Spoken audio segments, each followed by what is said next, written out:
What's going on, guys? I'm Jaye the Black. Shout out to everyone tuning in. This is going to be sort of like a reaction. I've already seen this video, but we're going to go over. It's going to be like a review because I have some things to say in regards to Kyrie Irving. I don't think I've done like a video really on this Kyrie Irving situation, but this video from Jay Williams, shout out to Jay Williams, it pretty much sums up a lot of what's going on here. I feel like Kyrie Irving is being railroaded. I feel like there's a lot of cowardly black people who have decided that they are going to turn on Kyrie Irving for to keep the status quo in their careers because they love making money, dating white women. And there's a lot of fake pro-blackness that's been going on with these celebrities that has been fully exposed, and I'm loving every second of it. All these celebrities, especially these black male athletes, ex-athletes, especially the ex-athletes. I'm not gonna blame the current athletes. I'm looking at you ex-athletes. I'm looking at you people who sit on these desk panels on ESPN. I'm blaming y'all. Y'all who everything is being put out here. I knew this day would come when people would start to see the light. I've been calling out these celebrities for a number of years. I've gotten a lot of pushback, especially when I've spoken about Kaepernick. I've spoken out against LeBron James and his fake activism. And I really wanted y'all to see what I see with these guys. Now, I said I wouldn't blame the current players. That does not include LeBron James. LeBron James is going to get just as much smoke as the rest of these weak, pathetic black males in media. I did a live stream about Umar Johnson. I'll link it in the description box. That was a great live stream, by the way. We reviewed his live stream when he spoke about these weak black men in media. And I've been telling y'all about these weak black men in media and sports for a long time. Now people are starting to see what I see. These are not real men. These are a bunch of fake, fraudulent weirdos who want to continue to make money, continue to get small percentages in their contracts in regards to these deals. As Kanye West says, let's look at the contracts. But they don't want to do that. They don't want to look at the contracts whatsoever. They want to act like, they're actually successful. Yeah, you're successful, but there's somebody who's getting way more of a percentage than you, Shaq. So pathetic. A lot of you black men in media, you are everything I said you were. All right? You're the real coons. You're the real sellouts. You're the real Uncle Toms. Y'all don't even know what that truly means. And you have exposed who you truly are. And I am so happy that everybody sees it. Now, Jay Williams. Now, people accuse Jay Williams of being a flip-flopper on this Kyrie situation, saying one thing on TV and then getting online and getting on his Twitter and saying another. Listen, I appreciate Jay Williams actually taking the time to speak on this himself and post a video of himself speaking on it, because none of these other so-called brave activist athletes will do it. Not Kareem. Not Shaquille O'Neal, Charles Barkley, right? Stephen A. Smith, Shannon Sharp. Now these guys, some of them are changing their tune because they realize how stupid they look. You're turning on this guy for what? Because he wouldn't get the jab? Is that why you had these pathetic males getting on TV, going at Kyrie Irving? Disgusting. A lot of you are disgusting. You're not real men.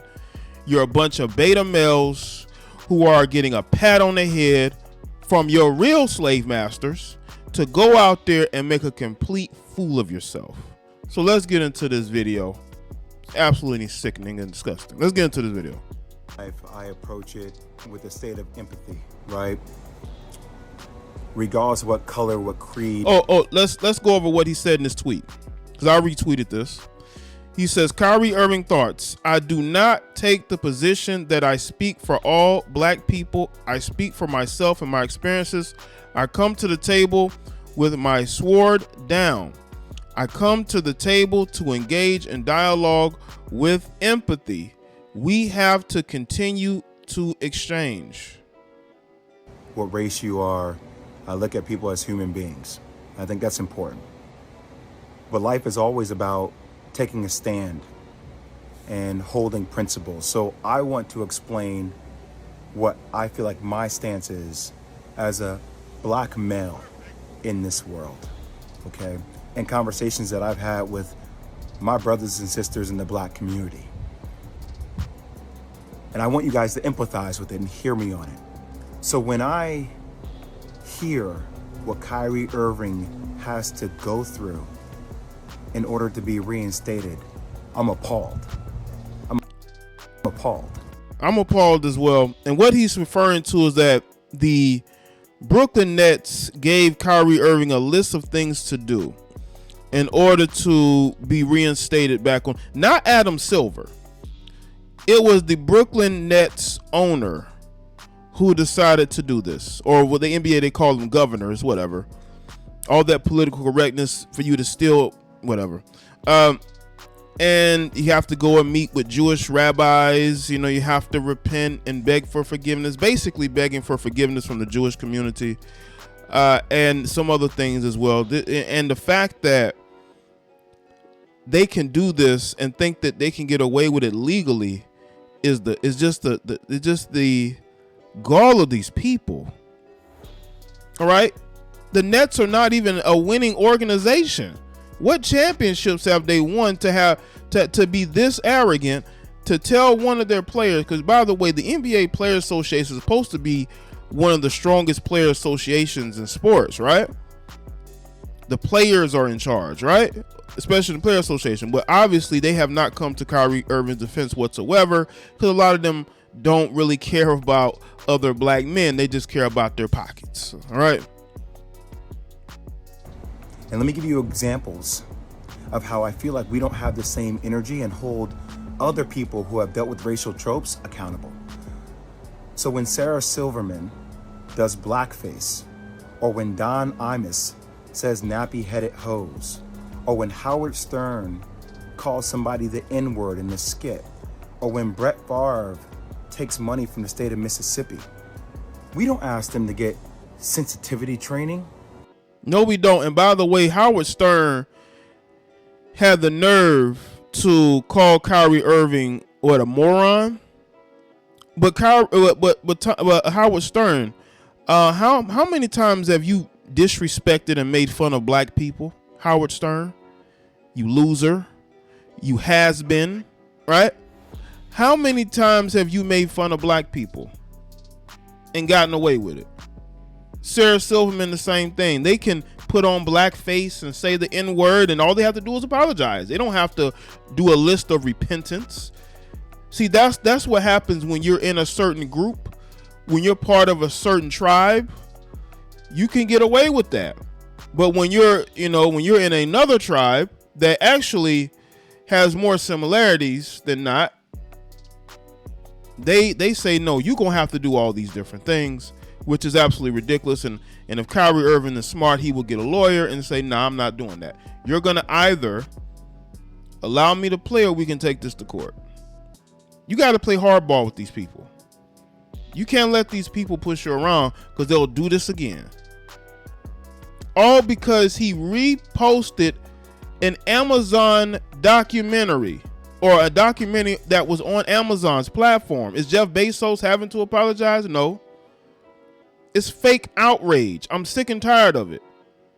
But this is what happens when you push this social justice narrative. It's going to come for you eventually, black people. Y'all okay with censorship? Look at what they're doing to Kyrie Irving and Kanye West. We don't ask them to donate $500,000. We don't ask them to meet with the Black National Caucus. They apologize. And then, you know what? The rest of the world moves on. But what I feel like is happening here, and that's how in the black community, like, we've been told that's how the process works, right? Think about that, Bert. That's how the process works. Oh, somebody does a blackface. Oh, it was a misunderstanding. We got it. Okay. You know, is that person Really racist? Probably not. Was it ignorant? Probably so. Okay, we understand it. We move forward. We don't like it. We would love to hold them accountable. But society and having a lot of black people in positions of power, we don't have the governability to do that. But what we feel like happens with Kyrie is even after an apology, it's not enough. Yeah, because he put out an apology, a lengthy note to the Jewish community, and that wasn't enough. And you know what's funny? I don't even think most Jewish people care. I think it's only the people who are elitists, the people who push this social justice, the ADL, who refuse the money. They're the ones pushing this because they don't like the fact that Kyrie Irving took a stand against the jab. That Kyrie Irving is not LeBron James and doesn't do what he's told, right? How much, I mean, that's the thing. How much of your soul are you willing to sell in order to make money? How much money do you really need? Right? Because you can't take that money with you in the afterlife. So how much of that do you need? I would rather be able to, I would rather live knowing that I'm living my life the way that I want to, instead of allowing people to control me. And then I get to the point to where I hate myself, because that's where this road leads to a lot of these people who are allowing others to control them. We feel like there needs to be more. And a lot of people I've spoken to over the last couple of days talk about this thing. Older mentors of mine talk about buck breaking. So we talk about tropes. This is something that we feel like in the black community that happened way back in the day, where if there was a slave that was defiant, right, he got broken in front of everybody. You know, Nick Cannon put up a clip of, I think it was an interview he did with the guy who is the head of the ADL. And Nick Cannon had to explain to him what buck breaking was. He knew what it was. He just, in that moment, he just didn't want to hear it. But if you see what's happening with Kanye West and Kyrie Irving, I mean, these guys are being basically publicly humiliated just to soothe the insecurities of another group. And I've seen where people from that community have even said that. They said, you know what? You're coming off very insecure with this whole pushing this narrative against Kyrie Irving. You're making us look paranoid and insecure, basically. And that's how it comes across. It really does. In order to show that he was not in a position of power, and that at the end of the day, he had to do what he was told to do because that's what was mandated of him. And there's a bigger situation going on. What's happening with Kyrie Irving? If the Nets don't want him to be there, just say you don't want him to be there. But that's the thing. Everybody. The Nets, I don't think the Nets want him to be there either. But they can't really, they don't want to trade him to reward him. So they kind of like, well, we're going to make this season as difficult as possible for him. Because that's how it seems. But maybe the Nets feel like, well, he's going to be a free agent soon. We'll play this year out. Maybe won't resign him. I don't know. But if they didn't want him there, they could have tried to trade him, but they didn't. They decided to keep Kyrie because there were rumors of them trying to trade him to Los Angeles, right? Just like when Kevin Durant wanted to get traded, the Nets said no. Accountable. Even owners of teams accountable with things that are happening in other countries, i.e. China and Uyghurs and the Muslim genocide that is occurring that we hear Enes Kanter talk about. But we don't keep the same energy for everybody. We pick and choose what conversational points we want to make more polarizing. And I might lose my job. I might lose deal opportunities in the future for speaking out about even the platforms that continue to promote and profit a movie that is considered anti-Semitic to billions of people. Amazon gets no pushback whatsoever. That's why I believe this thing was planned. I think Kyrie Irving was, I feel like, I think he was tricked, man. I really do. Because when you're an athlete, you're only going to sponsor things or promote things that you're getting paid for or that was recommended to you by somebody you trust. That's the only way I could see him reposting that link to that Amazon for that particular documentary. By the way, Shaq, that documentary was shown in your theaters. What a loser. They don't have to be accountable. Who is accountable? But we're going to put everything on the shoulders of Kyrie Irving, who, even though he said, I cannot be anti-Semitic because if I know where I came from, stating that he's one of the 4 lost tribes. He's saying that blacks and Jews come from the same entity, the same thing. But we don't want to understand nuance. We want to be triggered by words, and we like fire. That's because there are people in that community that don't feel like, they may feel like that black people don't really deserve to be a part of their group, and that we're a separate entity. No matter how much they tell you that we're in it together, we're both victims. No, we're not, man. You know, we're not. We're not in nothing together, and it shows it. And we like things that are, you know, going viral on social media, and everybody has some kind of hot take, and we're calling people idiots, and we're calling people names because that's what we do. We just destroy each other. I ain't gonna destroy each other, man. I'm not gonna do that. Is Kyrie Irving anti-Semitic? Hell no. Could he have gone about it maybe a different way? That's what I would have advised him to do. But I'm not gonna let you guys sit out here and make this dude out to be like he is a villain, like he is a bad person. He is looking to explore his heritage. Now you can crucify me if you want. I don't give a damn anymore. It's time for people to start speaking out with nuance and speaking out on the principles they stand for. And I get what Jay Williams is going with that. And the fact that he made this video, and it's still public, shows you that I think he really felt like people piled on. I think he saw what we saw, and I think he woke up. Some of these, now they're trying to say Shannon Sharp is speaking for Kyrie and all this. You know, some of these people are only doing it because they see people are not about to curse. They're not supporting them, and they want people on their side. Kyrie Irving is an individual. We're all individuals. A lot of us come from the same, you know, we have the same origins. A lot of us come from the same continents. I just think that people should treat each other like human beings. You know, black people are divided already. And this topic has made us even more divided. It's sad but true. So let me stay in the comment section with them your thoughts. Like this video and share it. Follow me on Facebook, Twitter, and Instagram, and I'll see y'all next one.